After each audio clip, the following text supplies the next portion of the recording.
अस्सलाम वालेकुम। अल्लाह ताला हम पर रिश्तों की हकीकत वाज़िया करता है ताकि हम सराहों से निकलकर रब के करीब हो जाए और फिर अल्लाह ताला उनको ऐसी मंजिलें अता फरमाता है जो किसी के वहमों गुमान में भी नहीं होती। जिसने दुआ का हुक्म दिया उसने कबूलियत का वादा भी किया है। तो फिर इस दिल को मना लो यकीन पे, इसको अपनी रज़ा में राज़ी कर लो। अक्सर औक़ात ऐसा भी होता है कि अपनी सोचों में गुम हिम्मत हारने के करीब होते हैं। अचानक कुछ ऐसे अल्फाज पढ़ने को मिलते हैं कि हौसला बहाल हो जाता है और ये अल्लाह की तरफ से होता है और हमें उम्मीद की किरण थमाता है। जब तुम अल्लाह की रज़ा में राज़ी हो जाओगे वो भी तुम्हारी रज़ा में राज़ी हो जाएगा। वो एक लम्हा जब दर्द की शिद्दत दिल को सजदे में झुका दे, उसकी रज़ा में राज़ी होने का मतलब अपने से जुड़ी हर चीज़ उसके हवाले कर देना। जैसे हर तकलीफ़ से लेकर तुम्हारे आंसू की बूंद तक उसके हवाले कर देना। तो हो सकता है अल्लाह तुम्हारी रज़ा पे राज़ी हो और बस तुम्हें आज़मा रहा हो। अल्लाह सजदा तहज्जुद उन लोगों के नसीब में लिखता है जिनकी दुआओं को नसीब का लिखा बदलना होता है।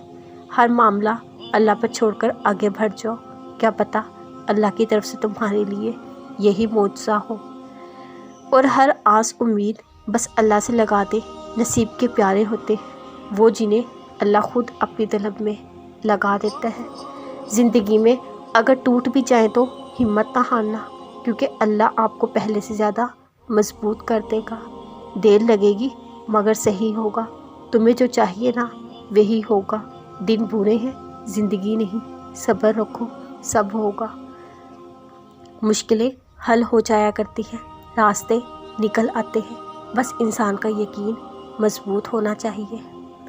इंसान को ये एतमाद और भरोसा ज़रूर होना चाहिए कि अल्लाह है, उसके साथ है, मुश्किलें भी वही हल करेगा।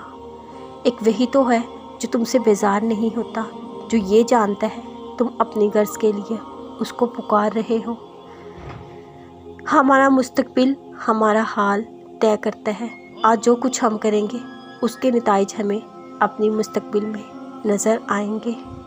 अल्लाह से ज़िद नहीं लगाई जाती, उसकी बस मानी जाती है सर झुकाकर खामोशी से पूरे यकीन के साथ। क्या मालूम जो तुमने मांगा हो बेहतर वक्त में तुमको मिल जाए या उससे बेहतर नसीब में लिखा हो। जब ज़िंदगी तुम्हें बेतरतीब करके रख देती है तब अल्लाह खुद तुम्हें दुआओं को तरतीब देने का हुनर सिखा देता है।